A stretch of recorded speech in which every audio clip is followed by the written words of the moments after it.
South Africa's current political uncertainty and the poor performance of some of the state-owned enterprises, such as Eskom, has further raised concerns about the economy's outlook and its sustainable growth. To talk more on how the country's economic growth has been impacted, we're joined in studio by Lumkile Mondi, who is a senior lecturer at Wits School of Economics. Good to have you. Welcome to Morning Thanks for having me again. Yeah, it's an absolute pleasure. So we look at the euphoria that we all felt, particularly after the election of Cyril Ramaphosa as the president of the ANC. And when I say euphoria, I think it was more the markets, more than anything. Yeah. Talk to me about that. Can this be sustainable, and especially in the light of what's happening now?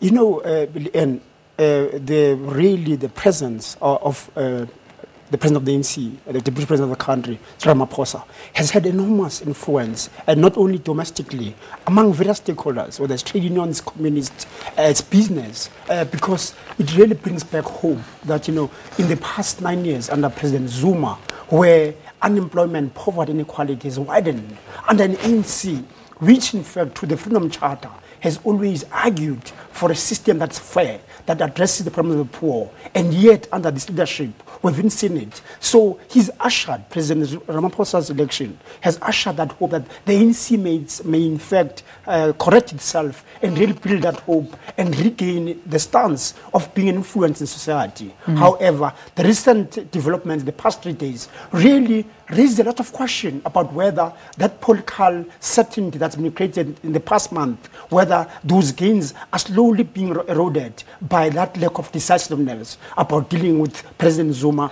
given that the two centers of power is an issue for South Africa and the ANC specifically. Yeah, I mean, I think another issue we can take into account, of course, is the worrying decision for a lot of people that the pension fund will be used to bail out Eskom. Now, this could also be a big worry for South Africa, for the economy, and particularly for the workers who are due that money. So this Ilian, should be understood under really the hollowing of state-owned enterprise, specifically by Minister of Finance, Mr. Gigaba, who, when he was the minister, went radically and changed various boards. There was a movement in the development committee by putting some people whom today we know that were engaged in acts of corruption, as we've heard in the state capture report, as well as the inquiry around Eskom. However, we had hoped that, you know, now that with the election of President of the ANC, President Ramaphosa, that society can gather around and look at the government finances that are very fragile at the moment. Therefore, if there's fragility, everyone has to make sacrifices. Yeah. That is why we want President Zuma to go, because he's an obstacle to mobilizing society to say, look, we're in a crisis. In that crisis, we're going to have belt tightening as the stage. We expect everyone to take the pain. So what that does mean? It means that we look at ways of mobilizing resources for infrastructure. We've got water, we've got energy, we've got school infrastructure, we've got a free education program. It requires money. So can we use the savings of society, not only this government pension fund, but also us, through prescribed assets, that at least if we got a 5% prescribed asset movement, we mobilize these trillions of money, which we use them to ensure that water, energy, security is sustained. But more importantly also, through public works program and labor-intensive development of this infrastructure of water, of energy, we're able to build our own economic infrastructure and really start eroding unemployment. And if unemployment is eroded, we know that will impact on poverty. Maybe not so much on inequality, because inequality is a long-term game. It cannot be overcome so shortly. But at least through employment, we can reduce our poverty levels. Yeah. In terms of growth, economic growth at the country, I mean, let's talk about that. How is it looking for this year? It's looking very bad. It's looking very bad because with President Zuma being there, it means that people that we suspect of undermining our constitution, including the president himself, such as Msebenzi Zwane, who has really killed the mining sector, as we've been discussing in the past 3 days at the mining Indaba, that sector will remain constrained. Remember that, and we've seen a positive move in commodities. And manganese is flying. We know we've got the biggest resource of manganese in the Northern Cape. Iron ore is not doing too badly.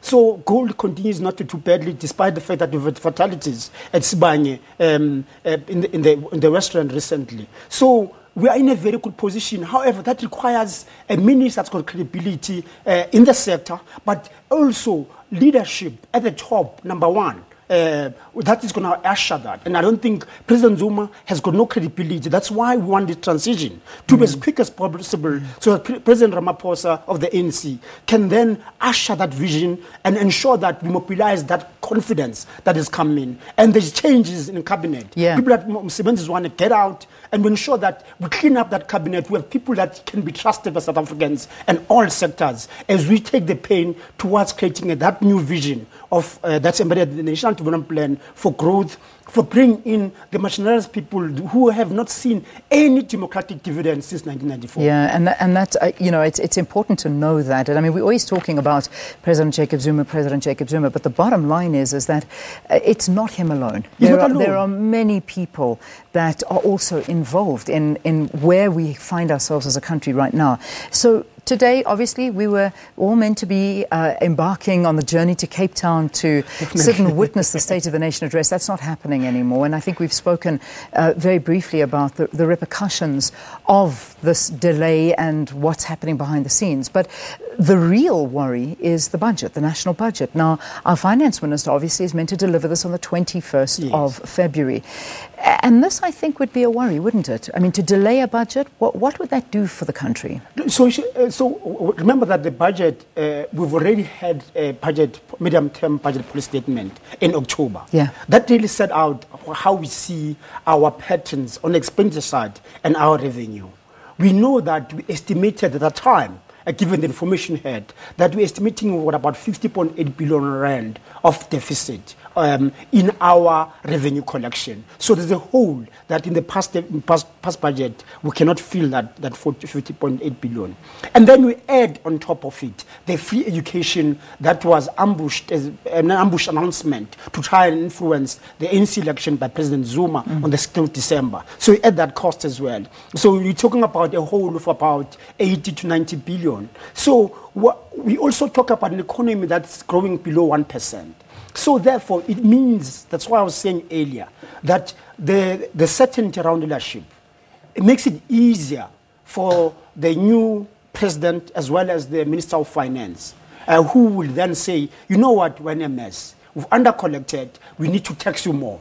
So you, Leanne Manas, as a person, the companies, as well as the value-added tax are increased to fill the hole.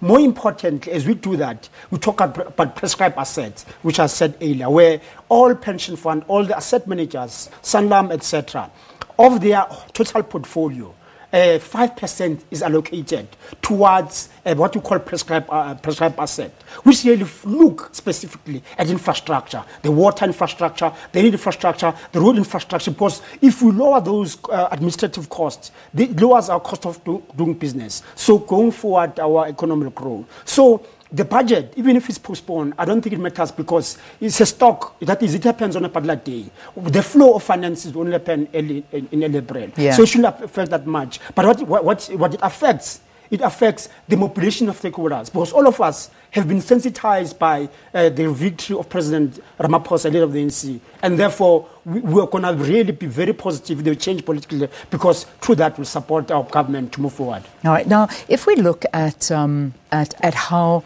the government is handling the current talks at the moment between the transition of presidents and what we're seeing from a statement that was released yesterday by Cyril Ramaphosa, is this good enough?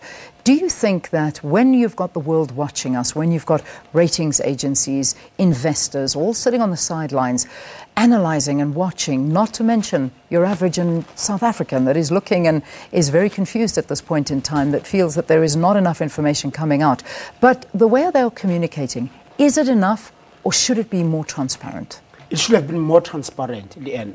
I had thought that President Ramaphosa of the ANC will take us into trust and really be as open as possible. So what is it doing?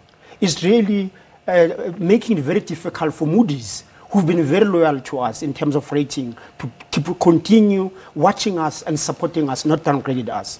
Secondly, it also shows to us that can really, let's say whatever political events happen and eventually got a settlement around the new president. Can the ANC really be trusted to deal with poverty, inequality, and unemployment, given the fact that it can't make a single decision around an individual whose headers, where poverty has increased from 51 to 54%, where unemployment has increased from 21 in 2008 to where it is today at about 27.6%. So these are the questions that in fact are going to impact on the new president of the ANC, that after handling this minor matter, which we think is very minor, given the fact that society wants change, can they handle really the serious issues around poverty, unemployment, inequality? Can in fact Moody's trust them that the new leadership will be able to deliver on those that are critical for us to ensure that our people who have yet to see a democratic dividend are languishing in poverty and unemployment in the townships? But I mean, we couldn't really call this a minor issue, can we? I mean, you know, this move and this transition to a new presidency of the country. And let's talk about it from a business perspective. If a company is making internal decisions, is it important that everybody knows every single step of the way? Surely it should be a closed process that is spoken about and then the decision is announced. Is it necessary for all of us to know? I mean, I'm just playing devil's advocate. Is it necessary for all of us to know absolutely everything that's happening? So this is the president that has gone through at least 8 no confidence debates, and the ANC has rallied around him. He's lied under oath by saying, you know what, Inkanda had been funded by him.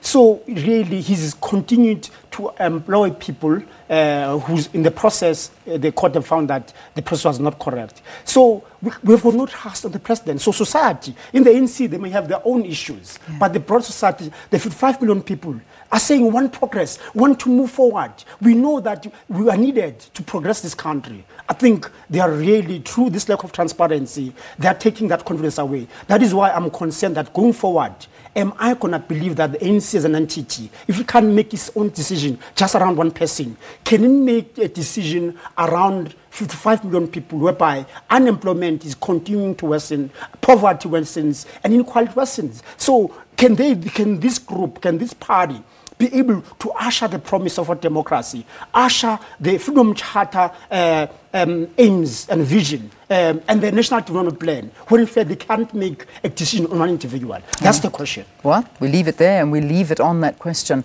And if you have an answer to that, let us know. Write to us at Morning Live SABC. We'd love to hear your views. Thank you. Thanks for coming and talking to us here on the program. Lumkile Mondi is a senior lecturer at the Wits School of Economics. We take a break. We'll see you after this. Do stay tuned.